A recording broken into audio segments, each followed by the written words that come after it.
একটা স্টেশনের কোল ঘেঁষে ছোট্ট একটা চায়ের দোকান। না, কোনো বড় দোকান না। সাইনবোর্ড নেই, ছাওয়াও নেই, শুধু একটা কেটলি, কয়েকটা কাচের কাপ আর একজন বৃদ্ধ মানুষ। নাম তার চন্দনদা। ৩৫ বছর ধরে প্রতিদিন সকাল ৫টা থেকে রাত ১১টা পর্যন্ত একই দোকান। বৃষ্টি, রোদ, ঝড় সব পেরিয়ে উনি ঠিক এসে দাঁড়ান।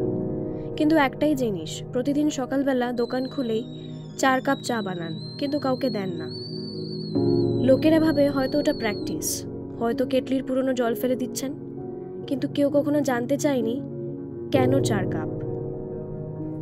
৩ মাস হলো আমি রিয়া ডকুমেন্টারি বানাচ্ছি শহরের নীরব মানুষ নিয়ে। স্টেশনে আসতাম ভোরে, ক্যামেরা ছাড়াই, শুধু মনটা নিয়ে। চা খেতে খেতে দেখতাম চন্দনদা চুপচাপ ৪টে কাপ সাজিয়ে রেখে দেন। কারোর জন্য না, নিজের জন্যও না। একদিন সাহস করে জিজ্ঞেস করেই ফেললাম, চন্দনদা, আপনি চা বানান ৪ কাপ করে, কিন্তু কেউ তো খায় না।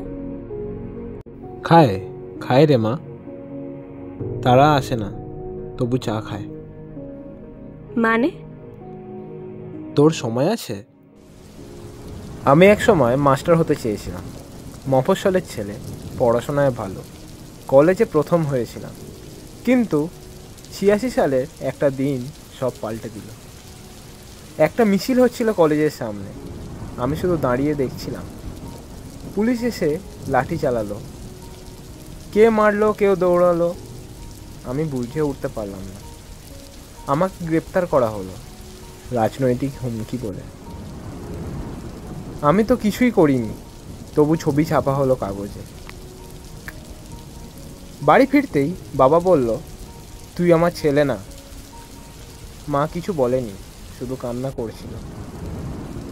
১ সপ্তাহ পর খবর এলো মার স্ট্রোক হয়েছে। আর ১ সপ্তাহ পর মেঘলা, আমার বিয়ে ঠিক হওয়ার প্রেমিকা, চিঠি পাঠালো, আমি তোমার জন্য গর্বিত, কিন্তু সমাজ আমাদের মেনে নেবে না, ক্ষমা করো। ৪ জন একটা ভুল লেবেলের জন্য চিরদিনের মতো হারিয়ে গেল। তাহলে আপনি কেন ফিরে গেলেন না? কেন কিছু করলেন না? আমি লড়তে পারিনি মা। আমার গল্প কেউ শুনতো না তখন। তাই স্টেশনের পাশে একটা ফাঁকা জায়গায় কেটলি বসালাম।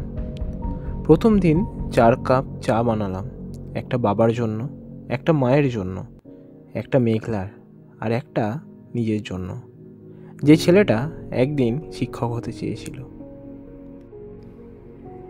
রিয়া কিছু বলে না, শুধু চুপ করে বসে থাকে। দিনগুলো কেটে যায়, সে আবার আসে মাসখানেক পর। কিন্তু দোকান বন্ধ, চন্দনদা আর নেই। দোকানের কোণে একটা পুরনো কাপড়ে মোড়া কাগজ রাখা, তাতে লেখা, তুই শুনেছিলি মা, তাই লিখে গেলাম, তুই ছিলি আমার পঞ্চম কাপ। আমরা প্রতিদিন হাজার মানুষ দেখি, কিন্তু কজনের গল্প জানতে চাই?